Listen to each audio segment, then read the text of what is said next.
ఒక సముద్రం ఒడ్డున గురువుగారు శిష్యులు నడుచుకుంటూ వెళ్తూ ఉంటారు. అయితే ఆ సముద్రం లోపల ఉన్నటువంటి ఒక పడవ తిరగబడిపోతుంది.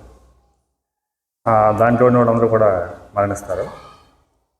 ఒక శిష్యుడు నా గురువుగారిని అడుగుతాడు, ఏమండి ఎందుకు ఆ పడవ తిరగబడిపోయింది, కారణం ఏంటి అంటే గురువుగారు అంటారు, దాంట్లో ఎవరో పాపాత్ముడు ఉన్నాడు, అందువల్ల పడవ తిరగబడిపోయింది అంటారు.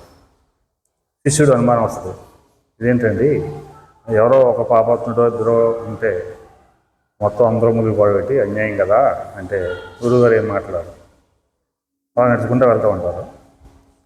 ఆ దారిలో కొద్దిసేపు వెళ్ళిన తర్వాత ఒక శంఖం అక్కడ కింద ఉంటే గురువుగారు ఏం చెప్తారంటే, ఆయన నువ్వు ఆ శంఖాన్ని తీసుకురా పోవడానికి మనకి మన ఆశ్రమంలో పనిచేస్తుంది, దాన్ని పట్టుకుని తీసుకురా అని చెప్తారు.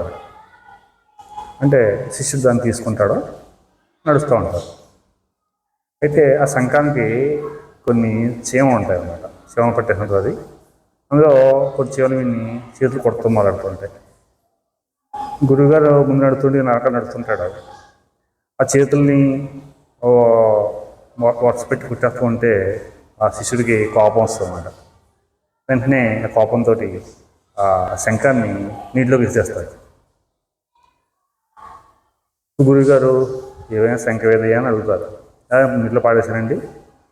ఎందుకు పాడేసావు అంటే, దాంట్లో చీమలు ఉన్నాయండి, అవి చేతులు కుట్టేస్తాయండి, అవి పాడేశానని అంటాడు. మరి శంఖంలో ఎన్ని చీమలు ఉన్నాయి, చాలా చీమలు ఉంటాయి కదా, అన్ని చీమలు కూడా నేను కుట్టినాయా అని అడుగుతాడు గురువుగారు. లేదండి నేను ఎలా కొడతాయో కొద్దిగా కుట్టినాయండి అంటే, మరి కొద్దిగా కుట్టినా సరే మొత్తం శంఖాన్ని ఇసేసావు కదా నీటిలోకి, మరి నీటిలో చీమలన్నీ చనిపోతాయి కదా, మరి కుట్టని చీమలు కూడా చనిపోతున్నాయి కదా, మరి అలా ఎందుకు తీసేసావు, నువ్వు కుట్టిన చీమలు ఒకటి వేసొచ్చు కదా అని అడిగాడట.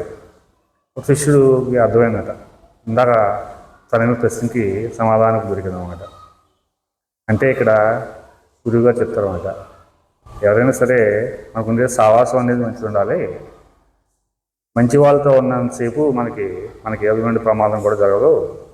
కానీ చెడ్డు వాళ్ళతో ఉన్నప్పుడు, చెడు సావాసాలతో ఉన్నప్పుడు ఎప్పుడప్పుడు వాళ్ళతో పాటు మనం కూడా మరి కొంచెం ప్రమాదంలో పడతాము, ఇబ్బందుల్లో పడతాము.